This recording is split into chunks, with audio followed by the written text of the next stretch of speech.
I think you need a revolver. In particular, you need a small frame, lightweight revolver. This is a Ruger LCR.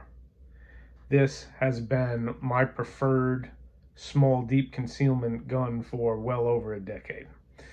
So, the reason I say that is even if you are a modern auto loader shooter and concealed carrier, the revolver offers some benefits despite its significantly reduced capacity compared to obviously modern, even very small autoloaders. So, one of the benefits that you'll hear about a lot when people talk about revolvers is the ability of the revolver to fire if it's pressed into something. So, that's true, that is a benefit. The truth is, for the concealed carrier, as opposed to law enforcement officials, I don't get too wrapped around the axle about that in particular. Now, if you are a uniformed cop, I think the small frame revolver remains a really excellent choice for you as a backup gun that you wear perhaps on your ankle or in a pocket, because law enforcement goes to hands with violent felons very often. And if you are dealing with a disarm attempt as a violent perpetrator tries to disarm you of your primary handgun, again, at contact distance, certainly the small revolver is the most reliable gun to have in that capacity. For the concealed carrier, that's probably way less of a concern. It does happen, but it's very infrequent that those kind of hands-on tussles end up in contact shots being made, but it can happen. But beyond that, the reasons I think that the revolvers still serve as an ideal deep concealment and backup gun is the other advantages that the platform offers. One is that it is a very simple design and very simple and relatively comparatively safe weapon to hand to somebody else. That's why it is absolutely my preferred backup gun on the relatively unusual and rare circumstances that I carry a second gun on me, is usually so that I can arm a family member who's with me. And what safer, more robust design to hand to a relatively inexperienced user than a revolver? The long double action trigger pull makes it a much safer platform to hand to somebody who has minimal training.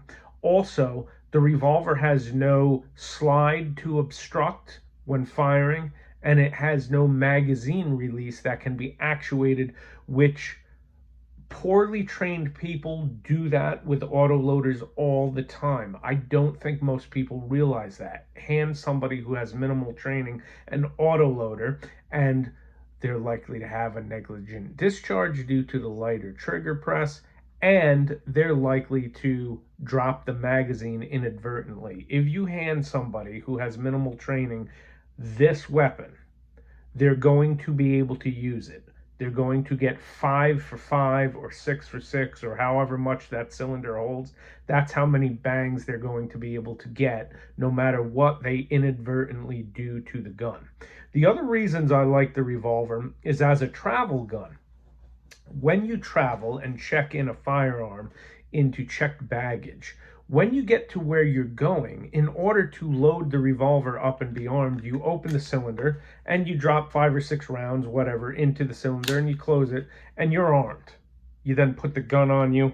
I love pocket holsters, okay, to drop it in your pocket, or in the case of like a sticky holster like this, you can even use it adequately for in the waistband for, when you're quickly moving from one place to another. Okay, so that's another advantage of the revolver. Bring a speed strip and a box of ammo along with the revolver, and you can very quickly arm up when you get to where you're going.